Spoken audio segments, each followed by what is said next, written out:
रात के करीब 1 बजे थे। वाराणसी की गलियां पूरी तरह सुनसान हो चुकी थी।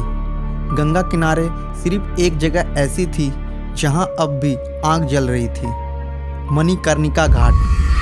कहते हैं यहाँ चिताएं कभी बुझती नहीं, दिन हो या रात मौत का सिलसिला चलता रहता है। इसी घाट पर काम करता था 28 साल का अमित, जो नए नए शवों का अंतिम संस्कार करवाने में मदद करता था।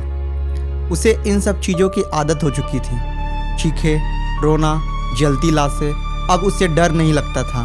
लेकिन उस रात कुछ ऐसा हुआ जिसने उसकी ज़िंदगी बदल दी। उस रात घाट पर सिर्फ 2 चिताएं जल रही थी। चारों तरफ धुआं फैला हुआ था और गंगा के पानी से ठंडी हवा आ रही थी। अमित लकड़ियां जमा कर रहा था, तभी उसने देखा घाट की सबसे आखिरी सीढ़ी पर एक औरत सफ़ेद साड़ी में खड़ी थी। उसके लंबे बाल चेहरे पर थे और वो लगातार जलती चिता को देख रही थी।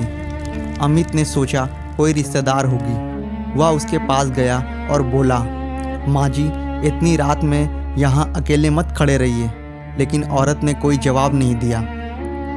अमित थोड़ा पास गया, तभी उसे महसूस हुआ कि उसके पैरों के नीचे पानी नहीं था, बल्कि वो सीढ़ियों से कुछ इंच ऊपर हवा में खड़ी थी। अमित का गला सूख गया। उसने डरते हुए पूछा, कौन हो तुम? तभी वो औरत धीरे धीरे उसकी तरफ मुड़ी।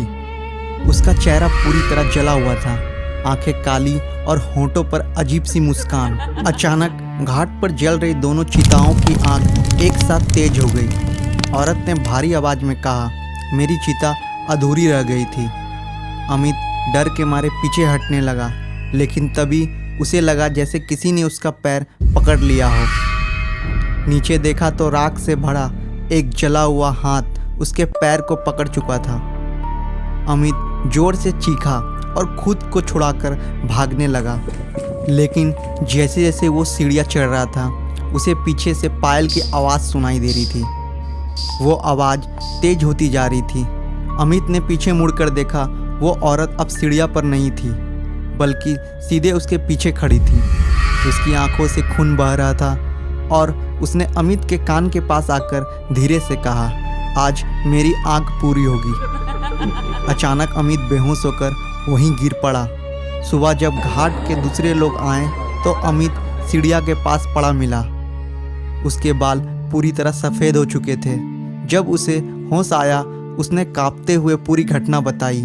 घाट के बूढ़े डोम ने उसकी बात सुनकर कहा, 20 साल पहले यहाँ एक औरत की आधी जली लाश गंगा में बहा दी गई थी। कहते हैं उसकी आत्मा आज भी अपनी अधूरी चिता ढूंढती है। उस दिन के बाद अमित ने कभी रात में मणिकर्णिका घाट पर काम नहीं किया, लेकिन आज भी कई लोगों का दावा करते हैं कि रात के 1 बजे के बाद घाट की आखिरी सीढ़ियों पर सफ़ेद साड़ी वाली एक औरत दिखाई देती है, जो जलती चिताओं को चुपचाप देखती रहती है, और अगर कोई उससे बात कर ले तो अगली चिता उसकी जलती है।